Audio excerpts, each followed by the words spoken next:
আজকের ভিডিওটা একদম সকাল সকাল রান্নাঘর থেকেই শুরু করলাম। হ্যালো ফ্রেন্ডস, সীমা দাস ব্লগে তোমাদের সবাইকে স্বাগত জানাই। চলে আসলাম ছোট্ট একটা ব্লগ ভিডিও নিয়ে। আর এই যে জানলাটা দেখালাম ঘরে, এদিকে জানলায় মাথা দিয়ে, এই দিকে মাথা দিয়ে না আমি ঘুমাই। তা চলো আগে দেখিয়ে দিই। গোপাল সোনাদের আজকে না পুজো হয়নি, তা ওই যে বললাম আমার প্রচণ্ড ঠান্ডা লেগে গেছে। তা গোপাল সোনাকে ব্রেকফাস্টে একটা কলা দিয়ে বসিয়ে রেখেছি। তা ওই জানলার ওদিকে আমি মাথা দিয়ে ঘুমাই।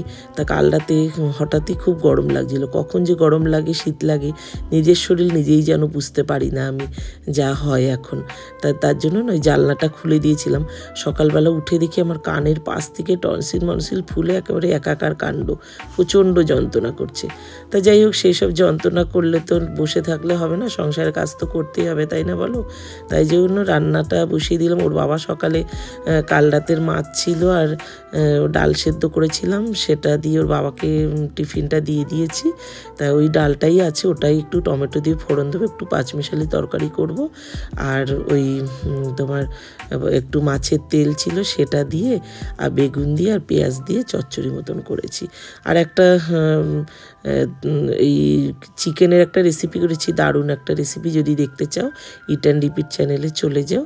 আর এদিকে কাছাকাছি হয়ে গেছে, ননদ কেচে নিয়েছে। তাই বললাম তোকে আর ছাদে যেতে হবে না, তুই পুজোটা দিয়ে দে চট করে। পুজো হয়নি আজকে, তো পুজোটা না হলে যেন সংসারে কাজ কমপ্লিটই হয় না। তা আমি ওইদিকে ছাদে চলে আসলাম জামা কাপড় মেলতে।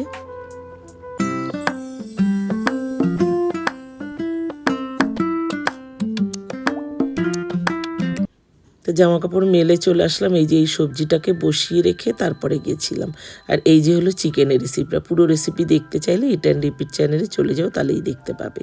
দারুণ টেস্টি একটা রেসিপি, ভীষণই সুন্দর। তাই এদিকে রান্না বান্না হয়ে গেল। তা রান্নার পরে তো বান্নাটা প্রচণ্ড বেশি থাকে, সেটা সব সংসারে সবাই জানো, সব মহিলারা আর কি। তার জন্য আমি বলছি, সব ঘরের গিন্নিদেরই বলছি, তাদের জন্যই। তা রান্নার পরে বান্না প্রচুর থাকে না বলো বন্ধুরা? বাসন মাজা, সেই বাসনগুলোকে জল ঝরিয়ে তারপরে সেগুলোকে গোছানো, তারপরে এই গ্যাস পোছা, এসব তো থাকেই। তা আমার ফ্ল্যাটটা একদম ছোট্ট, তো তাই জন্য সবসময় চাই একটু ক্লিন রাখতে।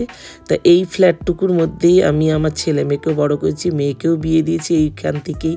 তা যাই হোক, ননদ পরে এসছে আমার কাছে। তা এখন ঘরে আমরা 4 জন, ননদ, আমি, ওর বাবা আর আমার ছেলে, আর অ্যাঞ্জেল সোনাও আছে ওদিকে। তা চলো আজকের ভিডিওটা তাহলে এখানেই শেষ করলাম। টাটা সবাইকে। একবার দেখিয়ে দিই, একদম ঘর ক্লিন হয়ে গেছে। রান্নাঘরটা একদম পরিষ্কার করে নিয়েছি, ঘরও পরিষ্কার হয়ে গেছে। আমি স্নান করে আসলাম, এবার খাওয়া দাওয়া করবো আমরা। অ্যাঞ্জেল সোনা তো একদম ঘুমিয়ে কাত। চলো তাহলে দেখা